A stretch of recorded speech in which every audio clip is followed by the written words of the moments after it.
Hello everyone, मैं इस video में आपका स्वागत करती हूँ। जैसा कि पिछले वीडियो में हमने कार्बन और उसके गुण के बारे में पढ़ा था, आज हम कार्बन से बने यौगिक के बारे में यानी हाइड्रोकार्बन्स के बारे में बात करेंगे। हाइड्रोकार्बन हाइड्रोजन और कार्बन के द्वारा बने होते हैं, जिन्हें हम हाइड्रोकार्बन कहते हैं। हाइड्रोकार्बन को दो भागों में बांटा जा सकता है, संतृप्त हाइड्रोकार्बन तथा असंतृप्त हाइड्रोकार्बन। आगे चलते हैं। संतृप्त हाइड्रोकार्बन दोस्तों ऐसे कार्बन के यौगिक जिसमें कार्बन कार्बन की श्रृंखला में केवल एकल बंध होते हैं, उनको संतृप्त हाइड्रोकार्बन कहते हैं। जैसे methane CH4, ethane C2H6, chloromethane CH3Cl इत्यादि। दोस्तों संतृप्त हाइड्रोकार्बन को एल्केन भी कहा जाता है। आइए एल्केन के बारे में बात करते हैं। एल्केन का सामान्य सूत्र CnH2n+2 है, जहां n बराबर कार्बन के परमाणुओं की संख्या होती है। यदि हम इस फॉर्मूले में जो आप देख रहे हैं CnH2n+2, इसमें n बराबर यदि 1 रखते हैं तो CnH2n+2 में तो हमारी जो संख्या प्राप्त होगी, जो कार्बन के से जो यौगिक बनेगा वो CH4 मीथेन बनता है। एक कार्बन परमाणु वाले संतृप्त हाइड्रोकार्बन को मीथेन कहा जाता है, जैसा आप देख रहे हैं।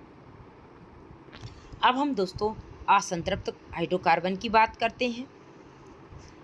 तो ऐसे हाइड्रोकार्बन जिनके कार्बन तथा कार्बन के परमाणुओं के बीच द्विबंध एवं त्रिबंध होते हैं, उनको असंतृप्त हाइड्रोकार्बन या कार्बन का असंतृप्त यौगिक कहा जाता है।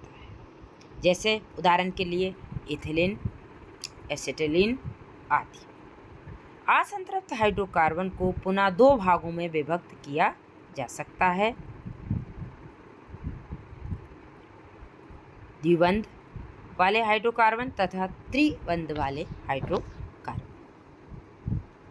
आइए हम बात करते हैं कि जो द्विबंध वाले हाइड्रोकार्बन हैं, इनको हम एल्कीन कहते हैं।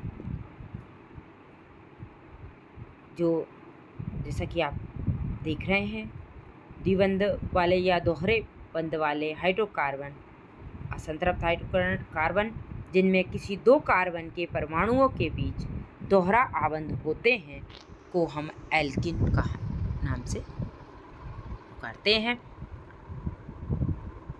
इसमें एल्केन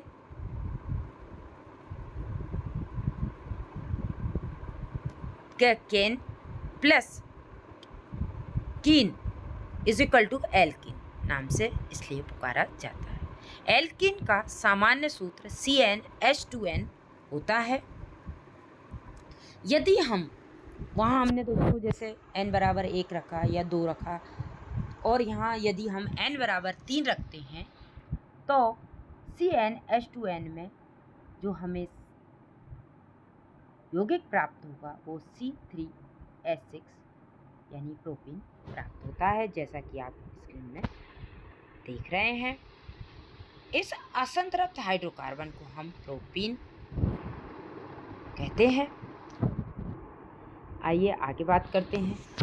कुछ असंतृप्त हाइड्रोकार्बन के उदाहरण दिए हुए हैं, जैसे इथेन, प्रोपीन, ब्यूटेन आदि। इनमें द्विबंध दिखाई दे रहा है। आगे हम त्रिबंध वाले असंतृप्त हाइड्रोकार्बन की बात करते हैं। तो ऐसे असंतृप्त हाइड्रोकार्बन जिनमें किसी दो कार्बन के बीच कार्बन कार्बन के परमाणुओं के बीच त्रिबंध होते हैं को हम एल्काइन कहते हैं। जैसा कि बताया कि एल्केन की केन प्लस काइन इक्वल टू एल्काइन। एल्काइन का सामान्य सूत्र CnH2n-2 होता है, जो कि आगे दिया हुआ है। ये उस पिछली स्क्रीन में 2 नहीं दिखाई दे रहा था, जैसा देख रहे हैं। यदि हम n बराबर 1 रखते हैं दोस्तों, तो इस फॉर्मूले से CnH2n-2 से तो CH0 प्राप्त होगा। तो दोस्तों यह यौगिक अस्तित्व में नहीं है, क्योंकि अल्काइन में किसी 2 कार्बन परमाणुओं के बीच त्रिआबंध आवश्यक है, अर्थात यौगिक में कम से कम 2 कार्बन परमाणु का होना आवश्यक है। अतः कार्बन के एक परमाणु वाला कोई भी अल्काइन संभव नहीं है। यदि हम n बराबर 2 रखते हैं तो CnH2n-2 से हमें C2H2 प्राप्त होगा। इस असंतृप्त हाइड्रोकार्बन को हम इथाइन कहते हैं। जैसा कि आप स्क्रीन में देख रहे हैं कि ये एक संरचना दी हुई है, H single bond, C triple bond, C single bond, H। ये अब हम इथाइन की संरचना देख रहे हैं। दोस्तों संतृप्त असंतृप्त कार्बन ये के अलावा कार्बन वलय आकार वाले हाइड्रोकार्बन्स बनाता है। यानी जब हाइड्रोकार्बन में उपस्थित कार्बन के परमाणु वलय या रिंग फॉर्म में व्यवस्थित होते हैं तो इन्हें हम साइक्लिक हाइड्रोकार्बन कहते हैं। जैसा कि आप स्क्रीन पर देख रहे हैं, 1 2 3 संरचना दिखाई गई हैं, जो कि बेंजीन की है। बात करते हैं हम आगे साइक्लिक यौगिक के लिए। तो साइक्लोपेंटेन, जो सामने आप स्क्रीन पर देख रहे हैं, साइक्लोपेंटेन का जो सूत्र है वो C5H10 है और इनको साइक्लिक फॉर्म में इस तरह दर्शाया गया है।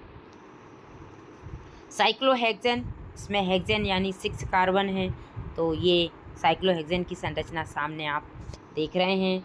उसी तरह हम बेंजीन की बात करते हैं तो C6H6, जो कि आप सामने बेंजीन की रिंग देख रहे हैं,